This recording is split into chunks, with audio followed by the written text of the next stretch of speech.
Hoje a gente vai realizar as correções das atividades da aula anterior. Primeira correção vai ser da atividade 5, né? Das questões da atividade 5. Primeiro, a fotossíntese é o processo autotrófico realizado pelos seres clorofilados, ou seja, os seres que têm clorofila, como por exemplo as plantas, as cianobactérias, as bactérias fotossintetizantes e alguns protistas, para a obtenção do seu próprio alimento, né? Que no caso é a glicose. A equação da etapa fotoquímica da fotossíntese é... Então ele quer que você indique qual a fórmula da fotossíntese. Na fotossíntese é usado CO2, o gás carbônico, que é captado pelas folhas, e a água, que é captada pela raiz. Aí ocorre uma reação entre esses dois componentes na presença de luz e clorofila e vai ser gerado o que? A glicose, que é o alimento da planta, que vai ser enviado para os mais diversas partes da planta, oxigênio, que vai ser liberado pelas folhas e, por exemplo, vai ser utilizado por nós, seres humanos, na respiração, e água. Então, o item certo é o item D, né? Ó. Aqui, ó, CO2 mais CO2 captado das folhas, mais a água captada das raízes, na presença da luz do sol e clorofila, né, que é a clorofila que vai captar, vai gerar a glicose, que vai ser utilizado pela planta para ela crescer, o oxigênio, que vai ser liberado pelas folhas, e a água. Então aqui é item D. 2.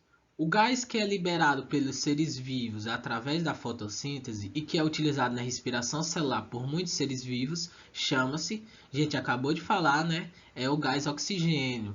A fotossíntese ela utiliza o gás carbônico e elimina, né? Tem como produto o gás oxigênio que é utilizado, por exemplo, pelos seres humanos, pelos animais, entre outros seres vivos. 3. É um grupo de pigmentos fotossintéticos presentes nos cloroplastos, que são organelas presentes nas células das plantas e algas. São responsáveis pela coloração verde das plantas. Tal definição refere-se a gente acabou de falar também, né, a clorofila, que ela que dá a cor verde das plantas. É um pigmentozinho que dá essa cor verde e é utilizado na fotossíntese. Agora vamos para a correção da próxima atividade. E agora a correção da atividade 6. Explique utilizando suas palavras, ou se precisar, faça uma pesquisa na internet ou em livros de ciências, sobre o que são os impulsos nervosos, né?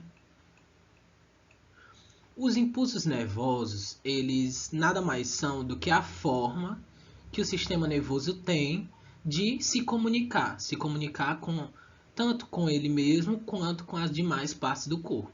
O sistema nervoso é composto principalmente por neurônios. Então, o impulso nervoso vai de um neurônio para outro. E esse impulso ele se dá por meio de uma corrente elétrica. Então, a corrente elétrica vai passando de um impulso para o outro, levando uma determinada mensagem. Basicamente isso.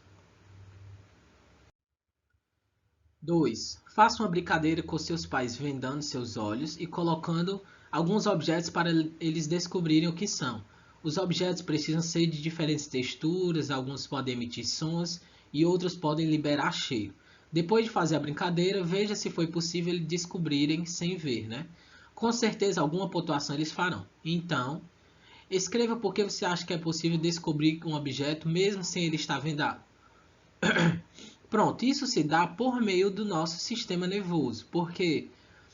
Porque o nosso sistema nervoso ele guarda diversas informações da nossa vida. Por exemplo, quando a gente pega num objeto com a textura meio ruim, meio áspera, a gente vai lembrar daquela textura quando pegar nele de novo. Não importa se a gente vai estar vendo ele ou não, porque existem diversos sentidos, né? O tato, a audição, a visão, o paladar e a audição. Então, qualquer um desses sentidos que a gente consiga observar nesse objeto, consiga sentir nesse objeto, a gente vai lembrar desse objeto que a gente já teve alguma experiência com ele no passado, né? Então, por isso que mesmo vendado, as pessoas conseguem lembrar, identificar que objeto é, porque relacionado a esse objeto tem outros sentidos, né?